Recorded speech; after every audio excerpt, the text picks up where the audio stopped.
आज की इस कथा के सत्र में उपस्थित सभी आचार्य वृंद और श्रोतृवृंद को यथा योग्य प्रणति ज्ञापन करते हुए यह दास आज की कथा का प्रारंभ कर रहा है। अज्ञानतिमिरान्धस्य ज्ञानाञ्जनशलाकया चक्षुरुन्मीलितं येन तस्मै श्रीगुरवे नमः। वाञ्छाकल्पतरुभ्यश्च कृपासिन्धुभ्येव च पतितानां पावनेभ्यो वैष्णवेभ्यो नमो नमः। आजानुलम्बितभुजो कनकावदातो संकीर्तनेकपितरो कमलायताक्षो विश्वम्भरो द्विजवरो युगधर्मपालो वन्दे जगत्प्रियकरो करुणावतारो अङ्गश्यामलिमच्छटाभिरभितो मन्दीकृतेन्दीवरम् जाड्यञ्जागुदरोचिषां विदधतं पट्टाम्बरस्य श्रिया वृन्दारण्यनिवासिनं गिरिलसद्दामाभिरामोदरम् राधास्कन्धनिवेशितो जलभुजं ध्यायेमदामोदरम्।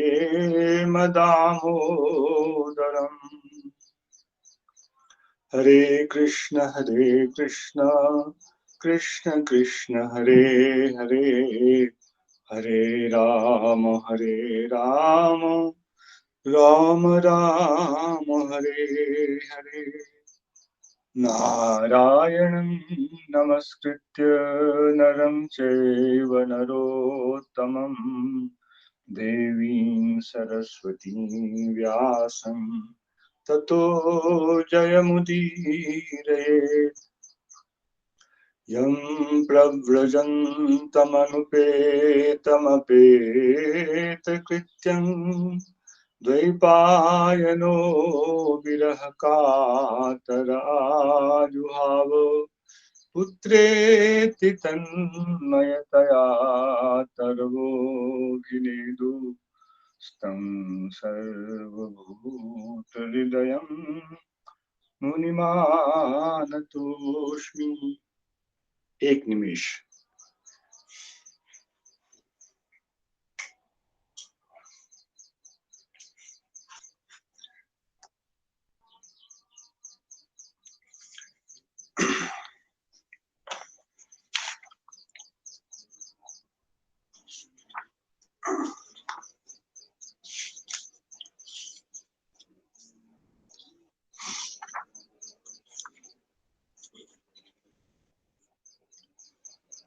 श्रेयः श्रुतिं भक्तिमुदस्य ते विभो क्लिश्यन्ति ये केवलबोधलब्धये तेषामसो क्लेशलयेव शिष्यते नान्यथा स्थूलतुषावघातिना। कल की कथा में इस श्लोक का प्रारंभ हुआ था और सामान्य अर्थ का हम लोगों ने अनुशीलन किया था। आज सर्वप्रथम श्री श्रीधर स्वामी पाद की टीका का अनुशीलन करें। श्रीधर स्वामी पाद कहते हैं, भक्ति बिना ज्ञानम तो नैव सिद्धेत इत्याहो श्रेयः श्रुतिमिति। यहाँ श्रुतिम श्रुतिम इस तरह दो प्रकार के पाठ यहाँ प्राप्त होते हैं। पिछले श्लोक में यह भाव दिया गया कि ज्ञान रूपी साधन का सर्वथा परित्याग करना है और भक्ति का केवल एक अंग विशेष भागवत कथा को ही अपना जीवन मानकर जो जीवन का निर्वाह करता है, इतने मात्र से अन्य साधकों के लिए जो अजित हैं, वे भगवान भी जित हो जाते हैं, वशीभूत हो जाते हैं। इससे विपरीत तथ्य जो है, ज्ञान साधन का सर्वथा संसर्ग ना करते हुए भी भक्ति की पूर्ण सफलता, और इसका भी विपरीत पक्ष है ज्ञान साधन का पूर्ण रूप से पालन करते हुए भी यदि भक्ति का सर्वथा परित्याग किया जाता है, तो वह ज्ञान साधन कभी भी अपने फल को देने में समर्थ नहीं होता है। इस सिद्धांत का प्रतिपादन वर्तमान श्लोक में किया जा रहा है। भक्ति बिना ज्ञानम तो नैव सिद्ध्येत। कितना भी ज्ञान साधन का हम पालन कर लें, यदि भक्ति का उसमें समावेश नहीं है, जैसा पहले यह सिद्ध किया गया है, मोक्ष कामना से की जाने वाली भक्ति मुख्यतः सात्विकी ही भक्ति ही है, सगुणा भक्ति ही है, और वहाँ भक्ति की मात्रा बहुत न्यून होने के कारण, केवल ज्ञान की सहायता करने के कारण, गौण होने के कारण उसे गुणीभूता भक्ति कहा जाता है। उस गुणीभूता भक्ति के द्वारा जब तक ज्ञान साधन का मिश्रण नहीं होगा, तब तक ज्ञान साधन स्वतः फल देने में कभी भी समर्थ नहीं हो सकता है। अतः भक्ति अन्य सभी साधनों से निरपेक्ष है और अन्य सभी साधन भक्ति सापेक्ष हैं। भक्ति के बिना वे निष्प्राण हैं, कभी भी फलीभूत नहीं हो सकते हैं। इस सिद्धांत का प्रतिपादन वर्तमान श्लोक में हो रहा है। श्रेयः श्रुतिमिति श्रेयसाम् अभ्युदयापवर्गलक्षणानां श्रुतिः शरणं यस्याः। मुद्रित पुस्तक में श्रवणम लिख दिया गया है, वह पाठ ना होकर शरणम, यह पाठ जो है वह ठीक पाठ है। श्री गतो धातु से शरणम। श्रेय के संबंध में दो प्रकार की मान्यता सनातन धर्म में है। एक तो लौकिक अभ्युदय और दूसरा अपवर्ग। धर्म के दो प्रकार के फल हैं। लौकिक अभ्युदय, जिसमें धर्म से अर्थ, अर्थ से काम की प्राप्ति, और इस त्रिवर्ग की परंपरा को छोड़ करके जो धर्म का फल है उसे अपवर्ग कहा जाता है। और उसी अपवर्ग के ही दो भेद, मोक्ष और केवला भक्ति की प्राप्ति। क्योंकि कहीं कहीं अपवर्ग के अंत को ही केवला भक्ति या भक्ति फल के रूप में कहा गया है, इसलिए अपवर्ग के अंतर्गत ही अवान्तर भेद के रूप में भक्ति, केवला भक्ति को हम ग्रहण कर सकते हैं, अथवा हमारे आचार्यों ने भक्ति को स्वतंत्र रूप से भी पंचम पुरुषार्थ कहकर स्थापित किया है। पर जहाँ पंचम स्कंध में ऐसा प्रसंग आया है, वहां लोगों ने भी स्वीकार किया है अपवर्ग का मुख्य अर्थ जो है वह केवला भक्ति में ही पर्यवसित होता है। सामान्य मोक्ष में उसका मुख्य अर्थ नहीं, गौण अर्थ होता है। तो श्रेयसाम अभ्युदय अपवर्ग लक्षणानाम श्रुति शरणम यस्याः। जितने भी प्रकार के श्रेय हैं वे इन दो श्रेणियों में आते हैं, अभ्युदय और अपवर्ग। और इनका जिनसे शरण होता है, निर्गमन होता है, वह जो मार्ग है वह भक्ति का मार्ग है। भक्ति ही वह अक्षय सरोवर है जिससे सभी प्रकार के शेषों की उत्पत्ति होती है। इसे ही अगले खंड में कह रहे हैं, शरशः इव निर्झराणाम ताम। जिस प्रकार पर्वत के शिखर पर, ऊंचाई पर एक अक्षय सरोवर हो और वहां से ही तमाम झरने निकलकर नीचे की ओर प्रवाहित होते हैं, उसी प्रकार भक्ति देवी की स्थिति है। भक्ति सर्वोच्च शिखर पर अवस्थित महान सरोवर के समान है, अक्षय सरोवर के समान है, जिससे कि अन्य सभी प्रकार के श्रेयों की प्राप्ति होती है। श्रेयसाम मार्ग भूताम इति वा। तो श्रुति शब्द को शरण के शरण, निःशरण इस अर्थ में लें तो जहां गमन होता है उसको पथ भी कहते हैं, इसलिए यह अर्थ कर रहे हैं श्रेयसाम मार्गम। श्रेयः श्रुतिम अर्थात श्रेयसाम मार्गम। एक तो स्रोत हुआ और दूसरा हुआ श्रेय का मार्ग। एक पहले अर्थ में श्रेय का स्रोत है और दूसरे अर्थ में भक्ति श्रेय का मार्ग है। ऐसे भक्ति को छोड़कर उद्देश्य, जैसे पिछले श्लोक में उदपास्य था, उसी अर्थ में इसको यदि ग्रहण करें, ऐसे भक्ति को छोड़कर जो केवल बोध के लिए प्रयत्न करते हैं, उनके पक्ष में क्या प्राप्त होता है? तेषाम क्लेशः अर्थात क्लेशलः, क्लेशः एव अवशिष्यते। उसे फल तो और कुछ प्राप्त नहीं होता है जिसके लिए वह प्रयत्न कर रहा होता है, अपितु जो श्रम कर रहा है वह श्रम ही उसके लिए एकमात्र फल अवशिष्ट रह जाता है।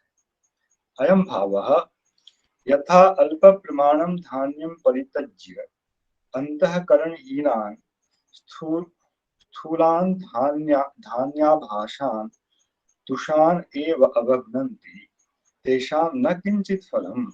एवं भक्तिं तुच्छीकृत्य ये केवल बोधाय क्लिश्यन्ति प्रयतन्ते तेषाम् अपि।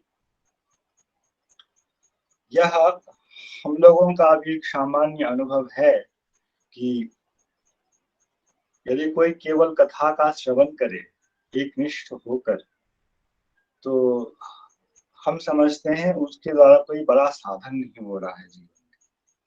इसके विपरीत कोई बहुत कठोर तप कर रहा है, दिन रात ध्यान का अभ्यास करता है, तो हमें लगता है कि वह बहुत बड़ा साधन है। यह हम सबका अनुभव है।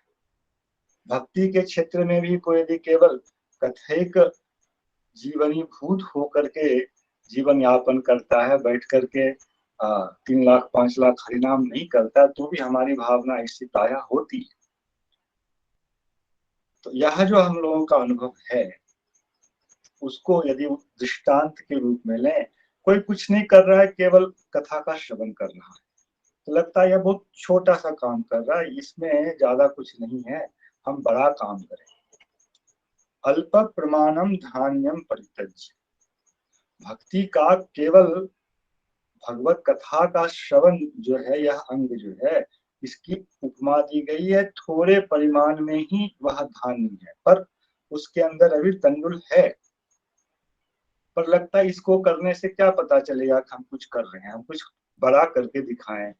इसलिए अल्प परिमाण वाले उस धान्य राशि का परित्याग कर वह अंतःकरणहीन अर्थात तंडुलहीन स्थूल जो धान्याभास है, धान्य तो वह है नहीं, उसके उस तुषा मात्र का वह जो है अवहनन करता है, उसको कूटता रहता है और दिखाता है कि देखो मैं कितना बड़ा साधन कर रहा हूँ, किंतु उससे मिलता क्या है? तेषाम न किंचित फलम, उसको कोई फल प्राप्त नहीं होता है। उसने जो श्रम किया, 2 घंटे उसको कूटने के बाद जाकर सो जाएगा, वो श्रम जो है वही उसको फल के रूप में प्राप्त हुआ है। एवं भक्तिम तुच्छीकृत्य, देखने में भक्ति कोई बहुत बड़ा साधन लगता नहीं, इसलिए अल्प दृष्टि वाली जो भक्ति है, जिसके प्रति अल्पता का भाव है, उसको तुच्छ समझकर ये केवल बोधाय क्लिश्यन्ति प्रयतन्ते, जो केवल बोध को प्राप्त करने के लिए यत्न करते हैं, उनको भी परिणाम के रूप में केवल क्लेश ही प्राप्त होता है। इससे संबंधित संदर्भ क्या हो सकता है, इसके लिए हम लोगों ने जब इसकी पीठिका के रूप में कुछ दर्शन को श्रवण किया था, सिद्धांत को श्रवण किया था, तो उस विषय को पुनः यहाँ दास उपस्थित कर रहा है। 12वें अध्याय में जब अर्जुन ने प्रश्न किया था, एवं शतचित्ताये भक्तास्त्वां परिभाषते ये चाप्यक्षरम अव्यक्तम तेषां के योग वित्तमाह, वहां साक्षात भगवान की उपासना करने वाले को भगवान ने योग वित्तम कह दिया। उसके बाद सर्वत्र अचिंत्यम च कूटस्थम अचलम ध्रुवम शन्येन्द्रज्ञान सर्वत्र संबुद्धया, यह जो श्लोक भगवान ने कहा था, तो वहां जो प्रसंग आया क्लेशोधिक तरस्तेषाम अव्यक्तासक्त चेतसाम, यही केवल बोध का स्वरूप है। इसकी उपासना कर रहे हैं अक्षर, अनिर्देश्य, अव्यक्त, सर्वत्र अचिंत्य, कूटस्थ, अचल, इस प्रकार की भावना करते हुए प्रकृति से अतीत किसी तत्व का चिंतन वे करते हैं, किंतु यह अत्यंत क्लेशमय चिंतन है। इसमें इस चिंतन में भी यदि भक्ति का थोड़ा संसर्ग नहीं होता है, ईश्वर के प्रति भक्ति, तो वह जो उसका साधन का प्रयास है वह सर्वथा व्यर्थ है। संदर्भ के अनुसार जहाँ भगवान ने 12वें अध्याय में गीता में क्लेश शब्द का प्रयोग किया है, वही संदर्भ यहाँ भी चला आ रहा है। और इसी से संबंधित 2 श्लोकों का कल हम लोगों ने उद्धव गीता के प्रसंग से अनुशीलन किया था, जहाँ ज्ञानम चैकात्म दर्शनम और विद्या आत्मनि विदा बाधा ये लक्षण दिए गए। तो ब्रह्म जो है वस्तुतः सविशेष पदार्थ है, किंतु इस साधक को जिस प्रकार के संग की प्राप्ति हुई, उस संग के अनुरूप केवल वस्तुगत जो स्वरूप मात्र है, स्वरूप निष्ठ जो विलास है, उसमें निष्ठा नहीं होती है। वस्तु का जो स्वरूप मात्र है उसको प्राप्त करने की इच्छा होती है, इसलिए वह इस साधन पथ पर आता है। इसी को सनातन गोस्वामी ने कहा था तत्व वेदने, ज्ञाने प्रयासम का अर्थ किया था उन्होंने तत्व वेदने। और उस तत्व के निरूपण के लिए जिस प्रकार शास्त्र ने अतत निरसन की बात कही है, उसी में वह ज्यादा अभिष्ट रहता है। क्यों? अन्य रूप से कुछ चिंतन करने के लिए तो वहां अधिक है नहीं जिसका वह चिंतन करे, इसलिए उसका साधन जो है वह अत्यंत क्लेशपूर्ण होता है। अब सनातन गोस्वामी पाद इस विषय में कह रहे हैं, एवं यथा कथंचित भजनेन अपि परम फलम उत्तम समग्रायाश्च भक्तेर महात्म्यम केन वर्णिता। पिछले श्लोक में तो यथा कथंचित भजन की बात कही गई, केवल कथा ही श्रवण कर रहा है, अन्य साधन कुछ नहीं कर रहा है, यह तो यथा कथंचित भजन है। और फिर जब समग्रता से भजन हो, इतने मात्र से यदि परम फल प्राप्त हो जाता है, भगवान वशीभूत हो जाते हैं, तो समग्रायाश भक्तिर महात्म्यम केन वर्णिता, समग्र रूप से भक्ति के अंगों का पालन यदि किया जाए तो उसके फल का वर्णन किस प्रकार किया जाए। तथापि एतादृश भक्ति परित्यागेन आत्मतत्व ज्ञानार्थम यत्नपराः महादुःखिनः एव। भक्ति की ऐसी महिमा है जिस प्रकार से भगवान के स्वरूप की महिमा दूसरे श्लोक का जो विषय है उसको कोई पूर्ण रूप से नहीं समझ सकता है, ऐसे ही भगवान की स्वरूप भूता शक्ति का ही जो विलास है भक्ति तत्व, भक्ति देवी, उसकी भी महिमा अनंत है। किंतु ऐसी भक्ति को भी छोड़ करके केवल आत्म तत्व सत्यम ज्ञानम अनंतम ब्रह्म, इस स्वरूप मात्र की उपलब्धि के लिए आत्म तत्व ज्ञानार्थम यत्न पराह महादुखिनः एव। वे लोग तो महादुखी ही होते हैं। इसके लिए श्लोक की अवतारणा ब्रह्मा जी ने की है, श्रेय इति। श्रेयशाम सर्वेशाम श्रुतिम। श्रीधर स्वामी ने श्रुतिम लिखा था, यहाँ जो मुद्रित पाठ है उसमें सनातन गोस्वामी ने इसको श्रुतिम रखा। श्रुतिम सर्वेशाम एव श्रुतिम। जितनी भी प्रकार की जितने भी प्रकार के मंगलों की हम चिंता कर सकते हैं, सभी मंगलों की श्रुति यहीं से होती है। इति अवान्तर फलत्वेन स्वतः एव आत्मज्ञानम भविता एव। इससे क्या सिद्ध होता है? जब सभी मंगलों का निःसरण भक्ति से ही होता है, तो भक्ति के ही गौण फल के रूप में आत्म तत्व का ज्ञान भी स्वतः ही हो जाता है। उसके लिए प्रयत्न ही करने की आवश्यकता नहीं है। कल भी विश्वनाथ चक्रवर्ती ठाकुर ने यही कहा था, यह जो ज्ञान है यह तो भक्ति का एक देश है, इतना ही है। अतः भक्ति के साधन से स्वतः ही यह आत्म तत्व का ज्ञान हो जाता है। तथा भूताम अपि, ऐसी भक्ति जो सब प्रकार के मंगलों का साधन करने वाली है, उसको छोड़ करके उद्देश्य उच्चैः अवहेलया दूरे क्षिप्त्वा, अत्यंत अनादर करके भक्ति को दूर हटाते हुए अनिश्चितस्य बोधस्य आत्मतत्व ज्ञानस्य लब्धे, केवल बोध लब्धे इसका अर्थ कर रहे हैं अमिश्रित भक्ति अमिश्रितस्य। वह जो साधन की साध्य दशा में जाना चाहता है, उसमें वह भक्ति का कोई भी अंश नहीं रखना चाहता है। केवल अनुभूति मात्र जो है, अनुभव मात्र जो है, यही उसका साध्य होता है। भक्ति अमिश्रितस्य बोधस्य आत्मतत्वस्य आत्मतत्व ज्ञानस्य लब्धये, इसके लिए जो प्रयत्न करता है, एव कारेण स्वर्गादिकम चित्त शुद्ध्यादिकम च फलम निरस्तम, इतने के लिए जो प्रयत्न करता है किंतु भक्ति का सर्वथा परित्याग कर देता है, तो तेषाम अशोक क्लेशल एव शिष्यते। यहाँ जो एवकार है, उस एवकार को लेकर सनातन गोस्वामी कह रहे हैं, उस ज्ञान की दशा तक पहुंचने के लिए पहले क्या करना है?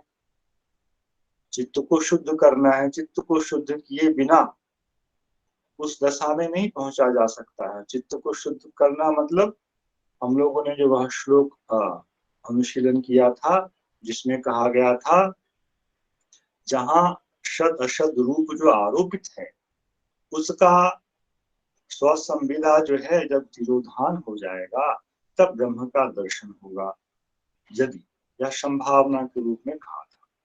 तो यही है चित्त का शुद्ध होना। चित्त में जो मलिनता है, प्रकृति के गुणों की अवस्था वहां का अवस्थान वहां है, जिसके कारण काम क्रोध लोभ मोह इत्यादि से हम लोग ग्रस्त रहते हैं, और प्राकृत पदार्थों के प्रति अहंता और ममता की बुद्धि बनी रहती है।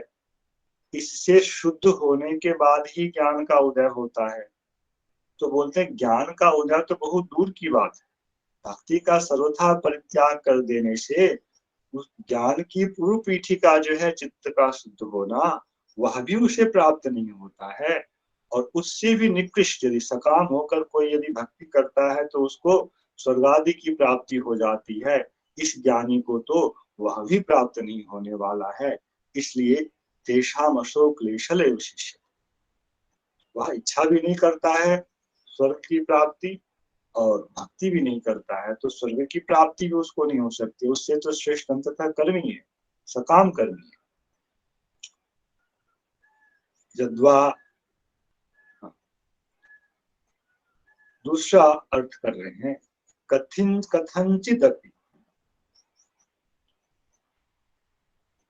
क्षमा करें, यहाँ दो पंक्ति का वो हो गया, मिश्रण हो गया। पहली पंक्ति से दूसरी पंक्ति पर दृष्टि पड़ गई। तो पहले में जब कहा भक्ति को दूरता ही अपसारित करके पूर्ण रूप से हटा करके अनादर करके वह जब साधन करता है, क्लिश्यंती का अर्थ कर रहे हैं यम नियम आदि भी श्रवण कुर्वन्त, चित्त शुद्धि के लिए यम नियम आसन प्राणायाम इत्यादि करते हैं जिससे बाद में ध्यान धारणा समाधि की स्थिति तक पहुंच पाए। यही उनका श्रम है, यही उनका साधन है। इसके लिए केवलस्य शुद्ध आत्म तत्व से बोध लब्ध है, शुद्ध आत्म तत्व को समझने के लिए। यद्वा कथंचिदपि भक्ति मिश्रितस्य बोधस्य आत्म तत्व ज्ञानस्य लब्धे।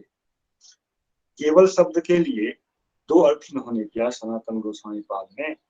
एक तो शुद्ध आत्म तत्व, इससे यह भी लगता है कि शायद प्रकृति से विमुक्त, प्रकृति से पृथक जो जीवात्म रूप है उसके लिए भी कह रहे हैं। और दूसरे अर्थ में कथंचिदपि भक्ति अमिश्रितस्य बोधस्य आत्म तत्व ज्ञानस्य लब्धे। बहुत अंतर नहीं है यद्वा कहने से भी, किंतु ऐसा प्रतीत होता है कि एक बार तो प्रकृति से वियुक्त एक जीवात्म तत्व है और जो जीवात्मा से परे जीवात्मा का जो आधार परमात्मा है, उनकी प्राप्ति भक्ति से रहित अवस्था में प्राप्त करें, उसको भी करें। एव कारेण स्वर्गादिकम चित्त शुद्ध्यादिकम च फलम निरस्तम ननु यागाभ्यासादि श्रमेण प्रतिष्ठायाः धनस्य वा अवश्यम लाभो भविता। अच्छा, यह तो ज्ञान की बात हुई। चलिए, ज्ञानी को अपना कोई फल प्राप्त नहीं होता है, किंतु यागाभ्यास आदि श्रमेण प्रतिष्ठायाः धनस्य वा अवश्यम लाभो भविता। किंतु जो कर्मी लोग हैं वे बड़े बड़े यज्ञों का अनुष्ठान करते हैं और उसमें जो उनको श्रम होता है उसके द्वारा उन्हें सांसारिक प्रतिष्ठा और धन इत्यादि जो कर्म का फल कहा जाता है, जो अभ्युदय वाला भाग है, वह लौकिक अभ्युदय तो उसको प्राप्त होगा। तत्राह नान्यत। अब नान्यत का अर्थ सनातन गोस्वामी पाद ने इस रूप में किया है। अन्य भी जो मार्ग हैं उन मार्गों में भी यदि भक्ति का समावेश ना हो तो वे भी किसी भी प्रकार का फल प्रसव करने में समर्थ नहीं है। भक्ति केवल ज्ञान की ही संजीवनी नहीं है, अपितु कर्म की भी संजीवनी है। इसलिए जो कर्म कांड का मार्ग है वहां भी भक्ति का होना अनिवार्य है। इसके बिना केवल क्रिया जो है अपने फल को प्रसव नहीं कर सकती है। तत्राह नान्यदिति अन्यत किंचित विनाश्यात्। कुछ भी फल भक्ति के बिना प्राप्त करने की संभावना नहीं है, चाहे वह ज्ञान का मार्ग हो चाहे कर्म का मार्ग हो। तत्र उपयुक्तो दृष्टान्तः यथा स्थूल तुषावघातेन लोकैः मूर्खम इत्युपहस्यते। यदि कोई केवल भूसे को कूटने के लिए बैठ जाए तो लोग उसका उपहास करते हैं कि देखो यह कैसा महान मूर्ख है। ऐसे ही भक्ति को छोड़कर, भक्ति करने का अर्थ अंततः ईश्वर तत्व को तो स्वीकार करना पड़ेगा। भले ही उस ईश्वर को सगुण ही स्वीकार करें, भक्ति तो करनी पड़ेगी, तभी जाकर किसी भी साधन का फल संभव है।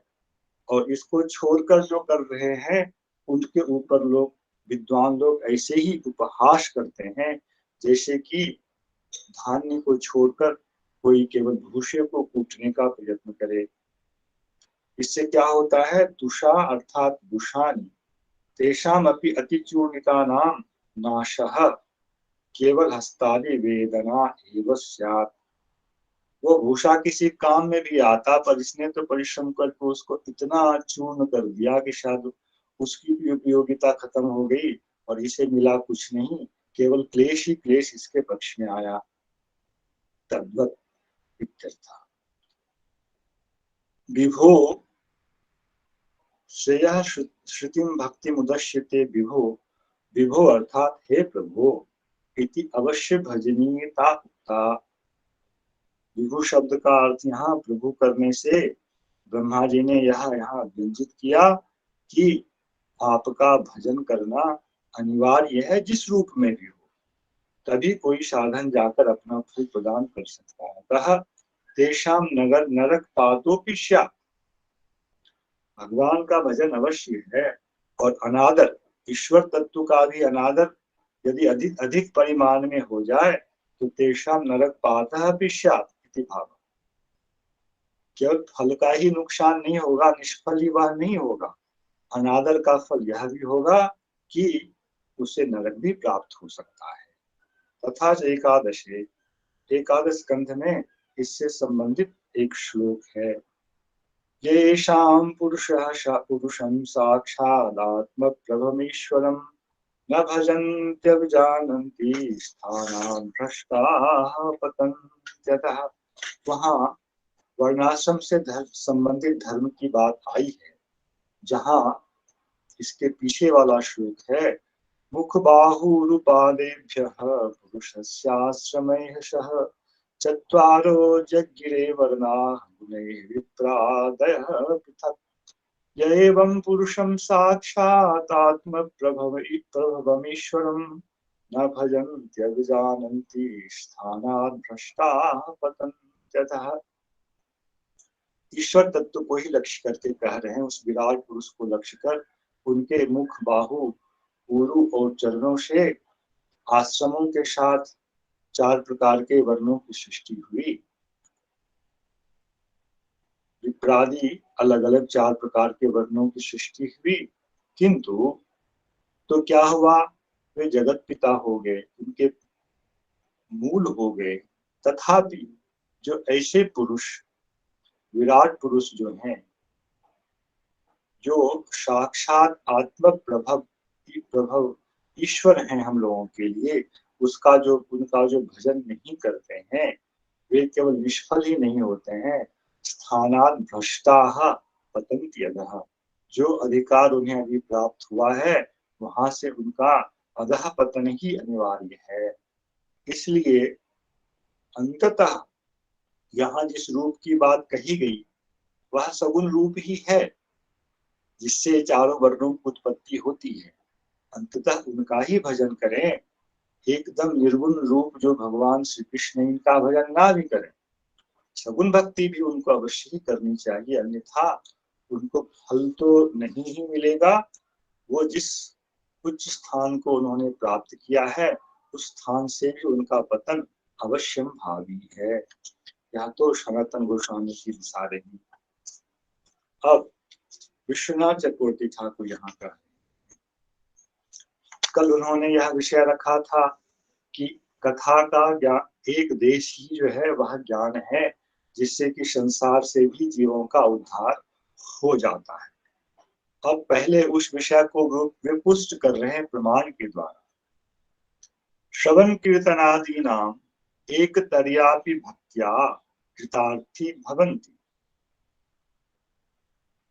भक्ति के बहुत अंग हैं, जिस किसी एक अंग का भी कोई व्यक्ति पूर्ण श्रद्धा के साथ आश्रय ले लेता है वह अवश्य ही कृतार्थ हो जाता है, इसमें कोई संशय नहीं।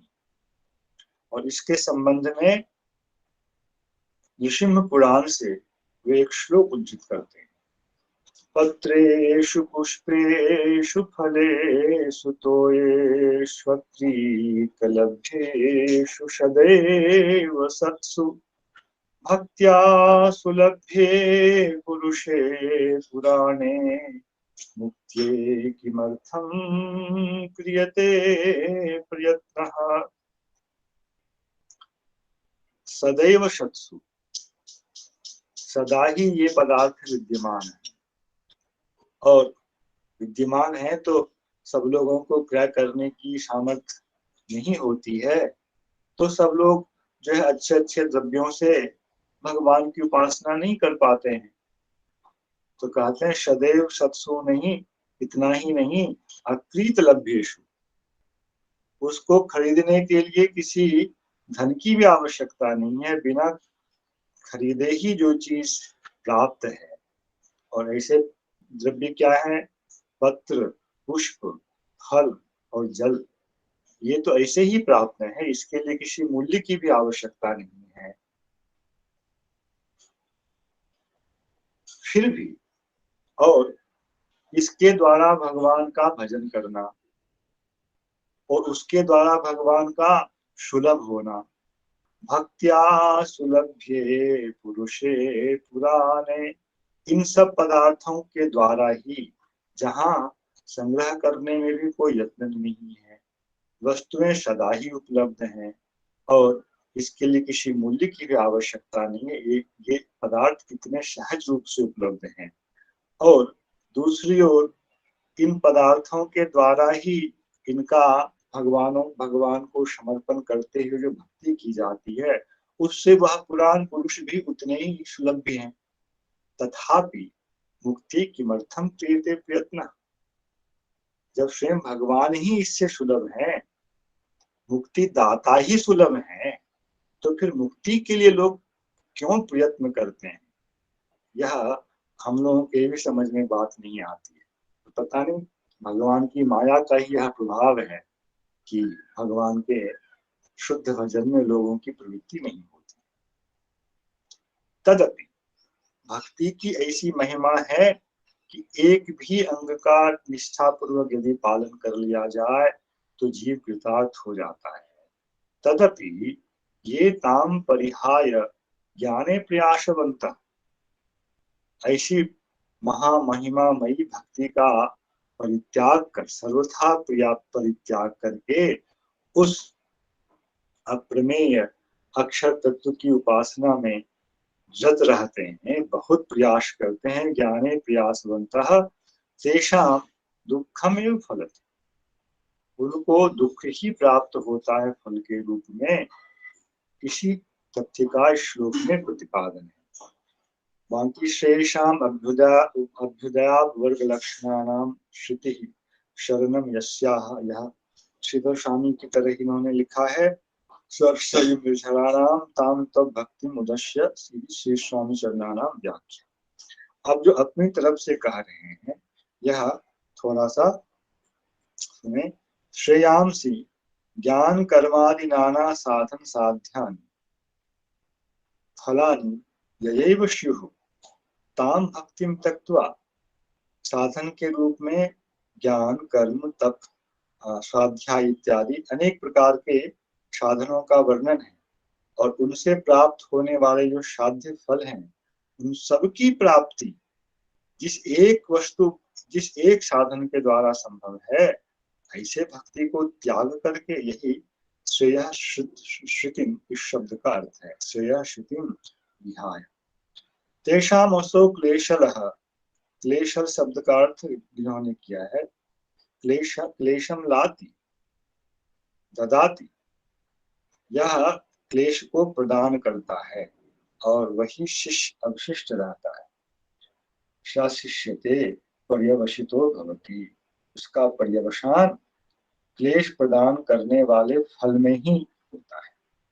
तत्र दृष्टान्तः स्थूल तुषावघातिनां अल्प प्रमाणं तण्डुलं परित्यज्य यतस्ततः परिश्रम्य आनीय पर्वत प्रमाणं स्थूल तुष्पुंजं संचित्य तस्य हीन धान्याभासस्य अवघातं कुर्वतां जनानां। तो पहले देखो, अब जो कोई भूसे को कूटना चाहे, कूटने के लिए तो पहले भूसे का पर्वत उसको जमा करना है, उसके लिए पहले उसके संग्रह के लिए परिश्रम करना पड़ेगा।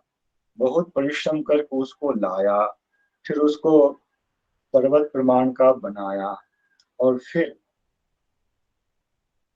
तंडुलहीन उस धान्य का वह अवघात करने लगा। ऐसे जो लोग हैं उनके लिए यथा स्थूल तुषः क्लेशलः क्लेशम हस्तादि वेदना मात्र फलप्रदः, उनके लिए वह साधन जो है जिससे वह किसी और साधु को प्राप्त करना चाहता है, उससे केवल स्वगत दुख की ही प्राप्ति होती है। ऐसे ही भक्ति को छोड़कर किसी भी अन्य साधन में किसी भी श्रेय को प्रसव करने की कोई योग्यता नहीं है। यह इस चौथे श्लोक में ब्रह्मा जी ने स्पष्ट कहा। अतः अभी तक के चारों श्लोकों का यही समायोजन करें। पहले श्लोक में ब्रह्मा जी ने भगवान की जो ब्रज लीला का स्वरूप है उसका कीर्तन किया और अपने प्रयोजन के रूप में उसको व्यक्त किया। दूसरे श्लोक में कहा कि इस रूप की जो महिमा है यह सहज ही समझ में नहीं आ सकती है। मैं ब्रह्मा भी जिसको ठीक से नहीं जानता हूँ, अन्यों की तो बात ही क्या। और आंतरेण मनसा जो वहां कहा गया था उसको यहाँ वहां कहा था प्रत्याहित इंद्रिय ही अभी प्रत्याहित इंद्रिय हो गई है जिनकी, जिनका मन शुद्ध हो चुका है, उतने से ही प्राप्त नहीं हो सकता। तो किससे प्राप्त हो सकता है? यह भाव तो स्वतः ही उत्पन्न होता है। इसके विषय में साधन क्या है? तब वहां रखा गया कि मन को शुद्ध करना और उसके द्वारा केवल स्वरूप मात्र की अनुभूति करना, यह एक पथ है जो ज्ञान पथ कहलाता है। उसको छोड़कर उसकी चिंता ही नहीं करनी है, बस केवल भगवान की कथा का आश्रय लेकर जीवन का यापन करे, उसी को ही जीवन निर्वाह का साधन बना ले, तो फिर ऐसे भगवान जो अजित हैं वे भी वशीभूत हो जाते हैं। यह भक्ति की महिमा है। और उसके बाद चौथे श्लोक में यह कहा कि ऐसी भक्त महिमामयी भक्ति को छोड़कर कोई भी साधन अपने किसी भी फल को देने में समर्थ नहीं है। भक्ति इसलिए अलग अलग साधकों में उसकी योग्यता, उसके व्यवहार, उसके साध्य के अनुरूप, भले ही सगुण निर्गुण के रूप में विभक्त होकर फिर सगुण में भी राजसिक तामसिक सात्विक इस प्रकार से विभक्त हो जाती है, किंतु हर जगह हर साधन की संजीवनी यह भक्ति मात्र है और तो बस एक दिखावा है। अब इससे आगे 4 श्लोकों का यह सार है। इससे आगे एक श्लोक है, इसके कई प्रकार कर आचार्यों ने किए हैं, तो हम वहां से श्रवण करेंगे। पुरेह भूमन् बहवोऽपि योगिनः त्वदर्पिते त्वदर्पितेहा निजकर्मलब्धया विबुध्य भक्त्यैव कथोपनीतया तपेदिरेज्योच्युत ते गतिं पराम्।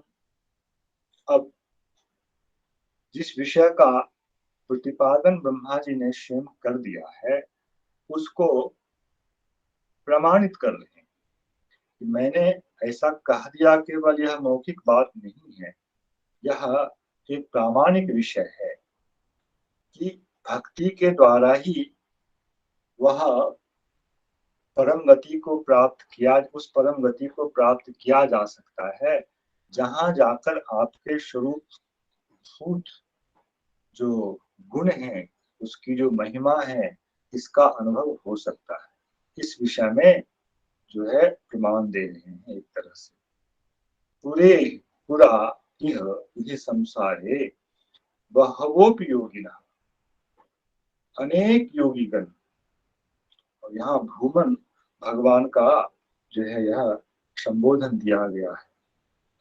हे अनंत, अनेक योगीगण इस संसार में भक्त्या एव विबुद्ध, भक्ति के द्वारा ही सब कुछ जानकर ते पराम गति प्रपेदिरे, आपके आपसे संबंधित जो परागति है उसको उन लोगों ने प्राप्त किया है।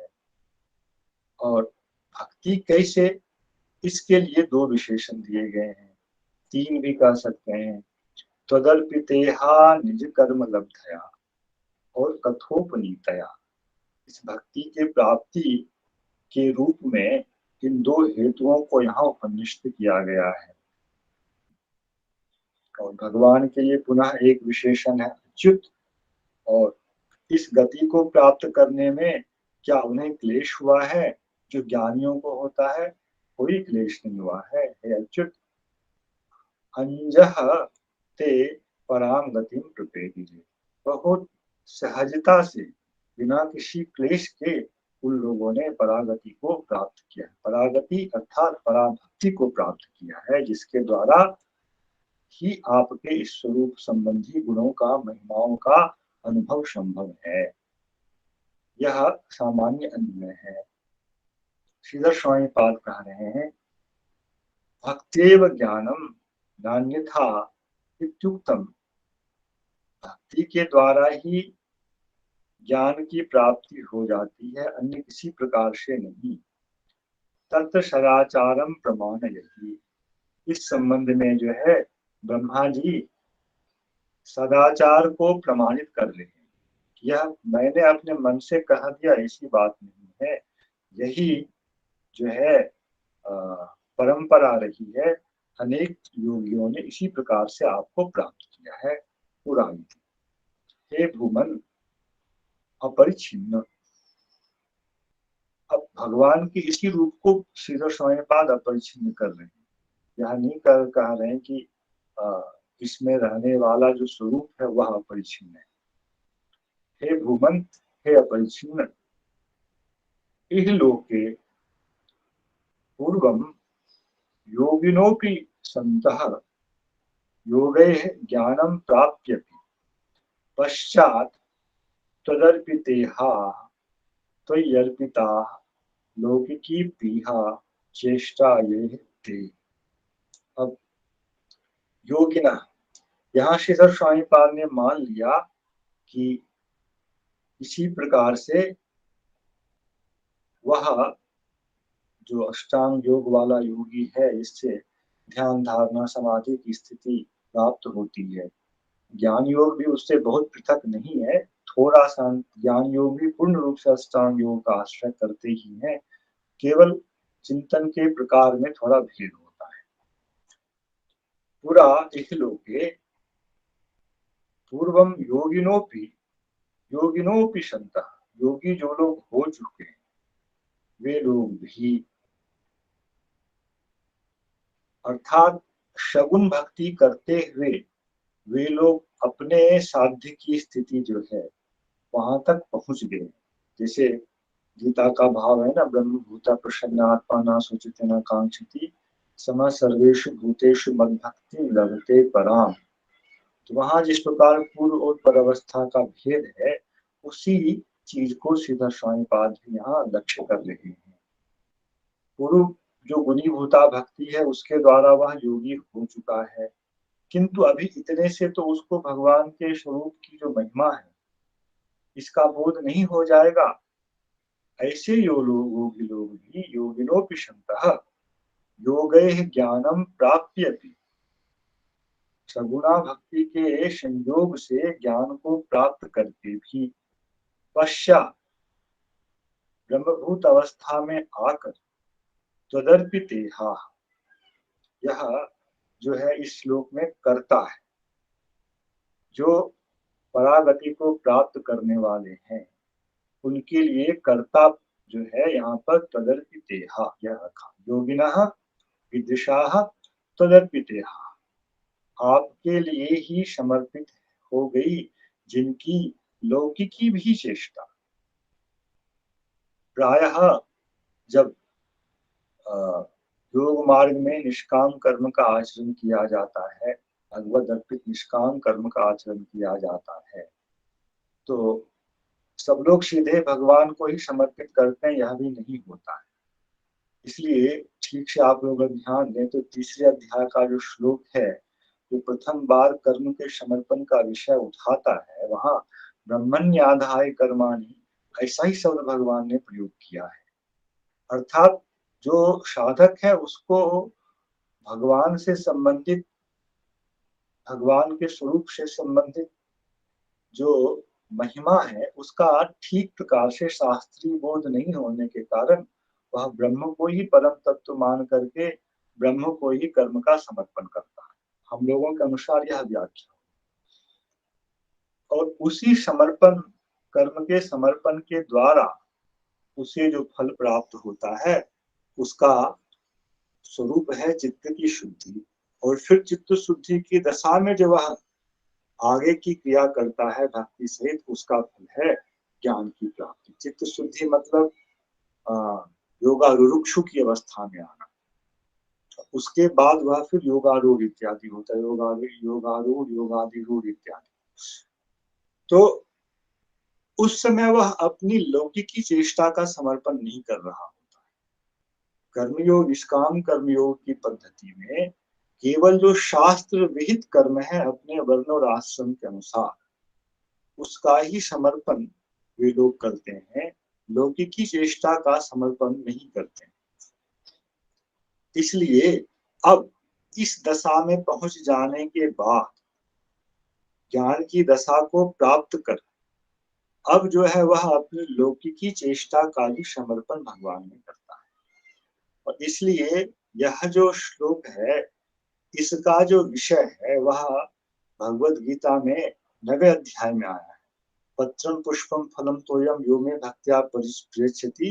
इस श्लोक के बाद वह श्लोक है, वह श्लोक है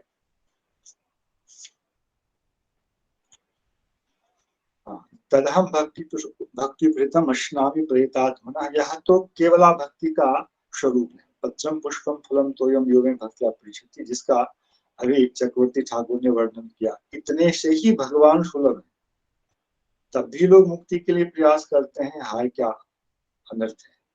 और इसके बाद का जो श्लोक है, यत् करोषि यदश्नासि यत् जुहोषि ददासि यत् तपस्यसि कौन्तेय तत्कुरुष्व मदर्पणम। यह जो श्लोक है, यह लौकिकी चेष्टा का भी संग्रह कर रहा है। यत् करोषि यदश्नासि, यत् जुहोषि वह तो वैदिक के विषय में चला जाएगा, किंतु यत् करोषि में यहाँ जो है लौकिकी चेष्टा का भी ग्रहण हो जाता है। और उसको भी भगवान ने कहा तत्कुरुष्व मदर्पणम, वह मुझे अर्पण करो। और यह विषय 9वें अध्याय में आया है। इसलिए यह भक्ति, और तीसरे अध्याय में जिस कर्मार्पण की बात है उसमें अंतर है। यहाँ यह भक्ति कर्म मिश्रा तो है, किंतु कर्म में यदि साधन का भाव नहीं है कि कर्म ही हमारे चित्त को शुद्ध करने वाला है, तो हम लोगों के सिद्धांत के अनुसार कर्म से मिश्रित होने पर भी यह भक्ति जो है उत्तमा भक्ति केवला भक्ति में ही परिवर्तित होती है। इसलिए पिछले वाले अध्यायों में जो कर्म के समर्पण का फल है, उसका पर्यवसान ज्ञान में है। अब जो बात कही जा रही है, ज्ञान प्राप्त होने के बाद जो लौकिक चेष्टा का भी समर्पण है, यह जो है केवला भक्ति के अंतर्भूत वाला विषय है। जो केवला भक्ति करेगा वह अपने स्वधर्म से संबंधित वैदिकी चेष्टाओं को और लौकिक चेष्टाओं को भी भगवान को अर्पण करेगा ही। इसलिए भक्ति की परिभाषा में ही कहीं यह विषय आया है, लौकिकी वैदिकी वापी या क्रिया क्रियते मुने।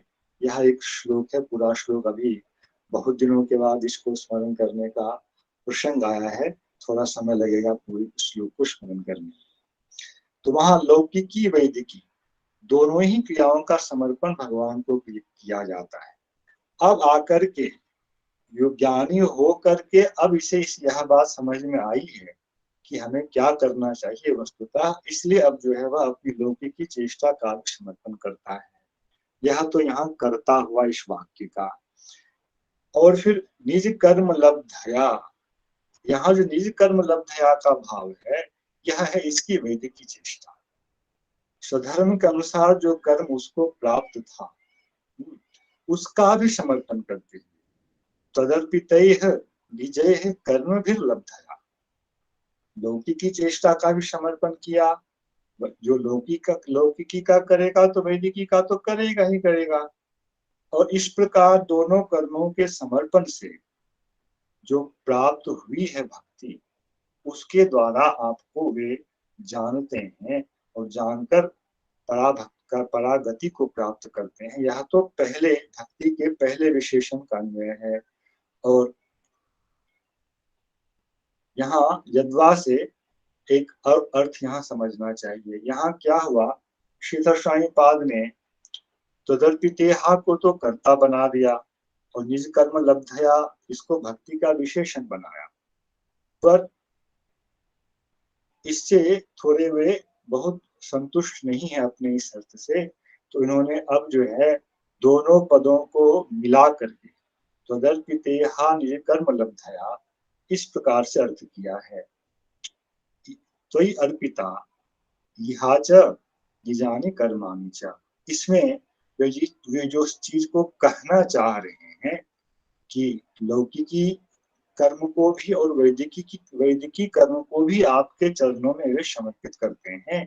यह अर्थ पूरे दोनों पदों को एक पद मान लेने के बाद ज्यादा अधिक स्फुट हो रहा है, इसलिए उन्होंने यह एक दूसरा अर्थ दोनों पदों को मिलाकर किया है। तो अर्पिता इहा च निजानि कर्माणि च तैर्लब्धया भक्त्या इति एक पदम वहा। पहले तो छेद करके अलग अलग दोनों पदों को मानकर अर्थ किया, अब एक साथ कर रहे हैं। इसके साथ इतने से क्या हो जाएगा, इतने से नहीं होगा। इतने से अब समर्पण जहां है तो वह भक्ति का एक स्वरूप है, समर्पण जहां भी है वह भक्ति का एक स्वरूप है। इसके द्वारा मानो यह कह रहे हैं वे कि उसे आपकी कथा को सुनने का वह सौभाग्य प्राप्त होगा। किसी को यदि भगवत कथा सुनने का बहुत सौभाग्य प्राप्त नहीं हो रहा है तो इतना ही यदि करता रहे कि अपनी लौकिकी चेष्टाओं का भी और वैदिकी चेष्टाओं का भी भगवान के चरणों में समर्पण करता रहे। असली भक्ति तो कथोपनीतया इससे प्राप्त होती है। कथोपनीतया कथया त्वत्समीपम प्रापितया भक्त्या, कथा के द्वारा जो यहाँ पर उपसर्ग है इसका अर्थ उन्होंने कहा है तत्समीपम प्रापितया भक्त्या एव विबुद्धि। एव कार्य जो है यहाँ आकर लगाया। पहली भक्ति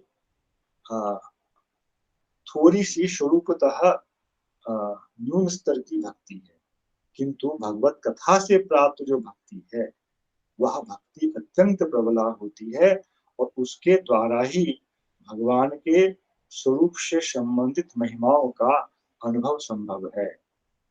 कथोपनीतया भक्त्या एव विबुद्धि न तो केवलेन तदर्पितेहा निज कर्म लब्धया के तन्मात्रेण, ऐसा भाव श्रीधर स्वामी पाद दे रहे हैं। अन्यैव विबुध्य विश्वव्यापकम आत्मानं ज्ञात्वा।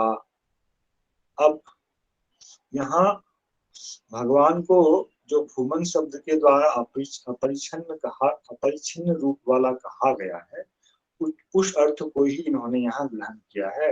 विश्वव्यापक जो आत्मा है उसको वह अनुभूत करता है और अंजह सुखेन एव ते पराम गति प्राप्ता, सुख पूर्वक ही वे परागति को प्राप्त कर लेते हैं।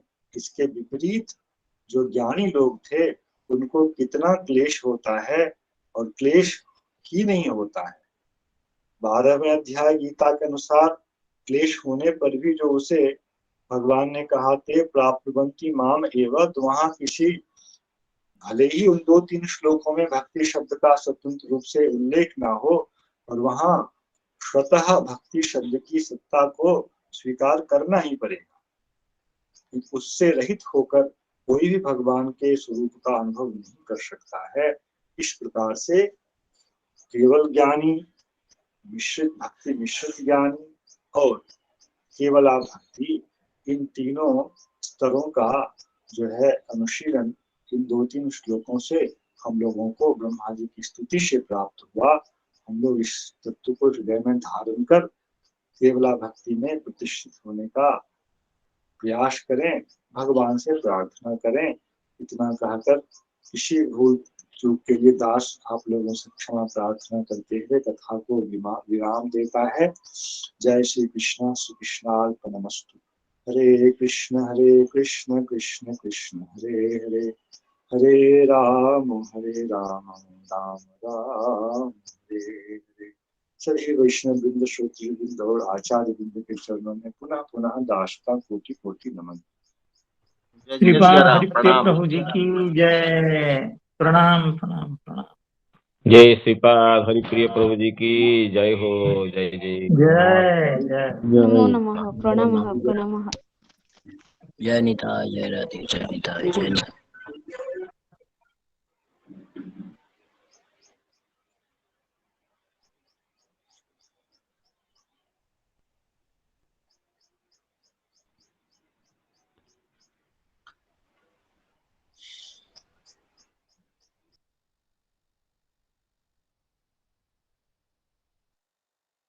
श्री राधे।